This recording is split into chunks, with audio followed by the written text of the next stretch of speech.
Dalawang bangkay ng lalaki ang natagpuan sa isang ilog sa City of San Fernando, Pampanga at Dingras, Ilocos Norte. Tutukan sa report ni Glam Caligdan Dizon.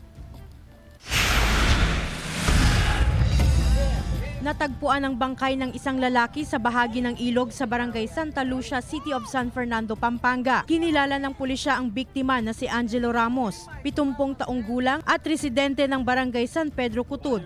Base sa impormasyong nakalap ng pulisya sa ilang saksi, huling nakitang naliligo sa ilog ang biktima. Ayon sa mga otoridad, sinubukan pa ng pamilya na hanapin si Ramos dahil malapit lamang ang kanilang bahay sa pinangyarihan ng insidente. May nakikita doon din na sabi, ba't diyan ka naliligo?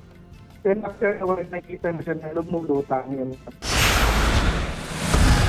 Samantala, bangkay na ng matagpuan ng 74 na taong gulang na lalaki sa kanyang pastulan ng alagang hayop. Kwento ng kanyang anak, alas 3 ng hapon kahapon nang magpunta ito sa bukid upang ipastol ang mga alaga. Bandang hapon, lumakas umano ang ulan, kaya inakala ng mga kaanak na sa kubo matutulog ang biktima. Pero kaninang umaga, natagpuan ang bangkay nito sa bahagi ng Burnay River sa barangay Barusbos, Dingras, Ilocos Norte. Hinala ng anak na maaaring nalunod ang kanilang padre de pamilya dahil kailangang tumawid sa ilog bago makarating sa pastulan ng kanyang mga alagang hayop. Subsublente ang mumi, naturo sa jay balay na jay bangir.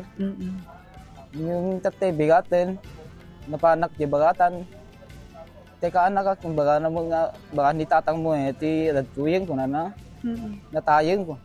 Glam Caligdan Dizon, One North Central Luzon.